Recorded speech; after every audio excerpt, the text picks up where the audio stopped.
building! I know I can snap him out of this! We can fight this together! Coming off the incredible success that was Marvel's Spider-Man 1 on the PS4, Insomniac Games had cemented their place in the superhero gaming space in the likes that we hadn't ever seen, that is, aside from the Batman Arkham series. And after adding in another great follow-up with Spider-Man Miles Morales, I honestly couldn't have been more hyped for what was next. So when Insomniac Games announced Spider-Man 2 and that it would have both Spider-Man, Kraven, and Venom in it, as a lifelong Spider-Man fan, I nearly lost it. It was everything I could have dreamed of, but I also felt like I had been here before in a bad way. With all of these big Spider-Man villains and a very different looking Venom, yeah, you know what I'm talking about. Needless to say, I was cautiously optimistic if they could pull it off. And I'm happy to say that not only did they pull it off, but Spider-Man 2 might actually be one of the best superhero games ever made. So let's talk about why in my review. This was our dream. I'm not going to lose him.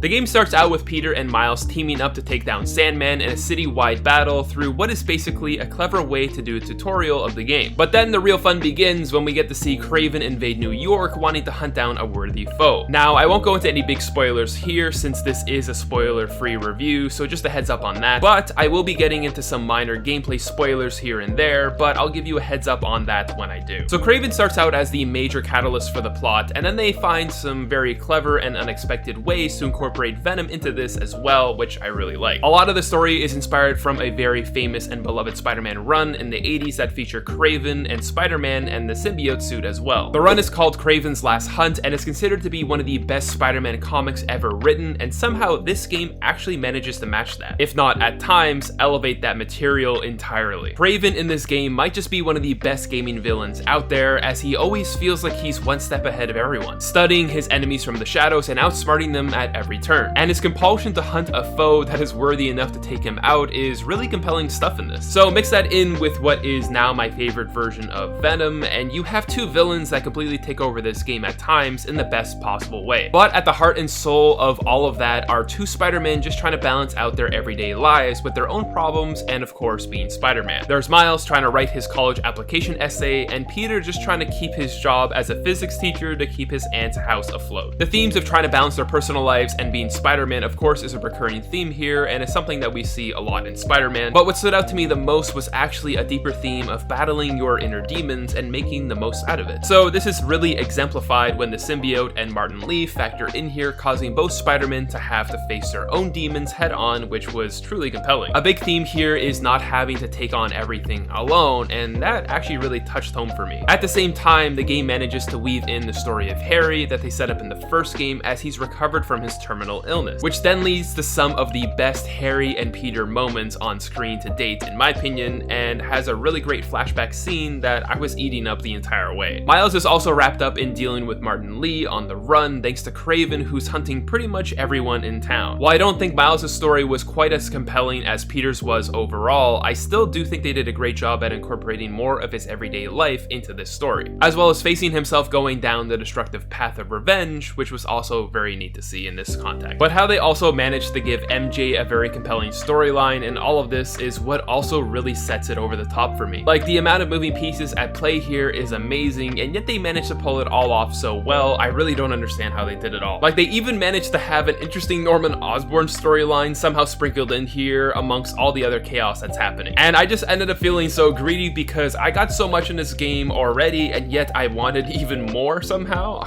I don't know. But yeah, the story alone for me will go down as one of the best Spider-Man storylines maybe ever. Like, they took the elements of Kraven's Last Hunt and added Miles to it to make it even better, and they added in a few other cherries on top to make this the best possible Spider-Man cake maybe ever. But it's not all about the story in this game, it also shines through in a number of other ways, with one of them being the gameplay. The symbiote suit is the perfect way to change up gameplay here, as you feel so powerful and it's actually kind of brutal to an extent. The variety of abilities that the suit comes with and how it changes up gameplay was everything I could have dreamed of when I was watching the Spider-Man cartoon in the 90s. Shocker!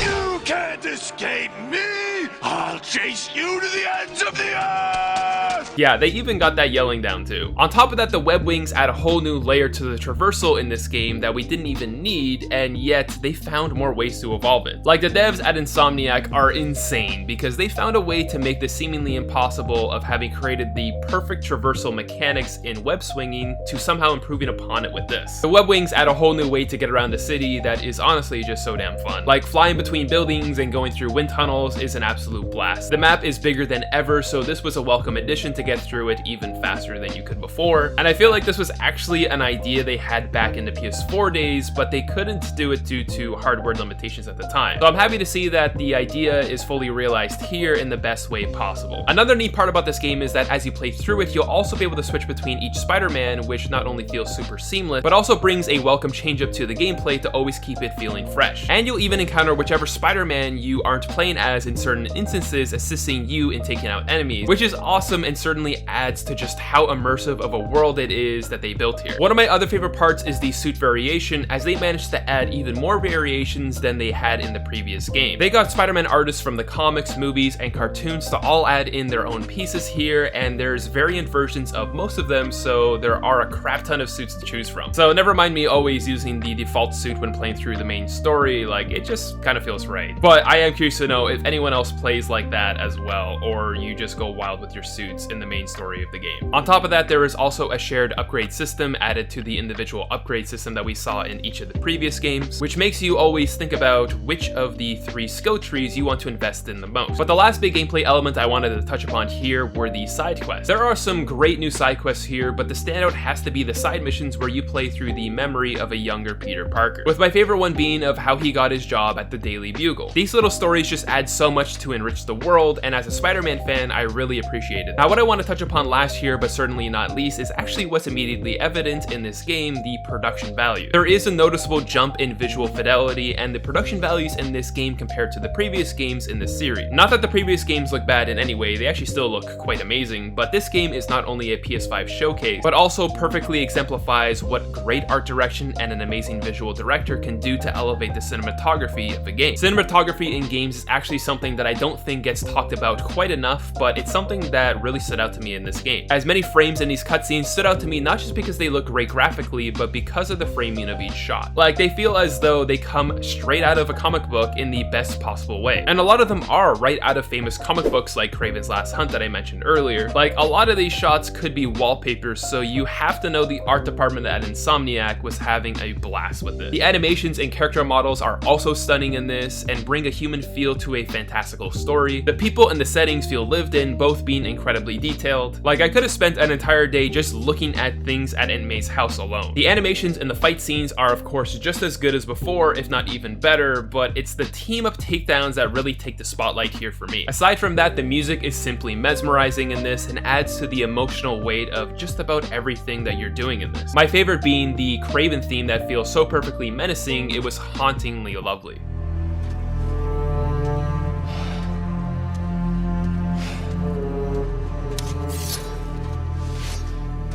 I also have to give big props to the voice actors in this game because without them, the game wouldn't have been the high quality product that it turned out to be. Yuri Lowenthal as Peter killed it once again, as this game has him going through every possible emotion, yet he's always able to bring that warm nature to Peter. But what I thought would be his biggest challenge was when Peter gets a symbiote suit and starts acting quite differently. Yuri managed to do such a great job at balancing someone who is consumed by power, yet is still Peter underneath. Laura Bailey kills it as always, playing Mary Jane in this, and I really like what she did with her character here. It actually might be my favorite interpretation of the character, and that's in huge part because of her. And I must mention Nadji Jeter as Miles and Graham Phillips as Harry, who both brought such range for their roles. These two cannot be understated for what they added to this game.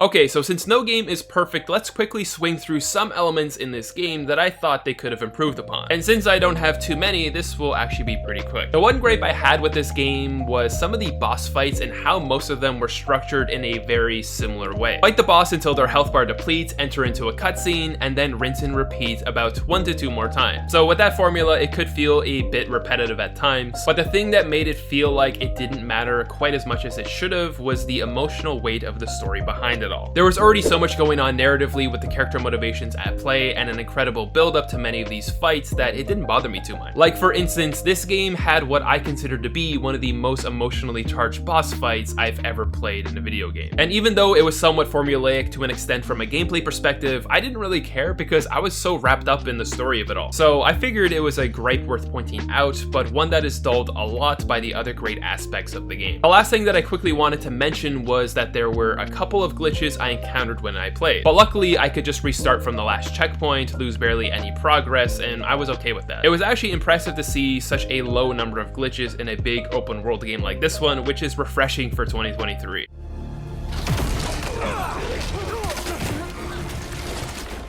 You have no idea. Spider-Man 2 was a game that I wouldn't have been able to dream about as a kid in my wildest dreams, and yet here we are. They pulled off something truly spectacular with this one. The level of craft, polish, and ingenuity on display throughout it is truly remarkable. We knew that it would have good gameplay and production values, but the story that they told and how they were able to weave all of these moving parts together in such a beautiful way was amazing. It not only has all of the elements of a great sequel, improving upon its predecessors in every single way, but also being innovative in both its storytelling and its gameplay. Combining those two the way that they did here, in my opinion, makes it the best comic book video game ever made, and certainly a huge contender for 2023's Game of the Year. So I'm gonna give Spider-Man 2 a 9.7 out of 10. This game is simply incredible. This puts it on par with the other highest reviewed game on my channel. I liked it that much, and I honestly cannot wait to see what else Insomniac Games does next with this series. There's also a nice little teaser at the end of this, which I'm actually so thrilled to see where they go with, but it'll be some time from now before it all comes to fruition. But luckily, we have plenty of amazing games, movies, and anime to get through until then. And I'll be covering as many of those as I possibly can, all here on my channel. So if you enjoyed this video, be sure to leave me a like and subscribe to see more videos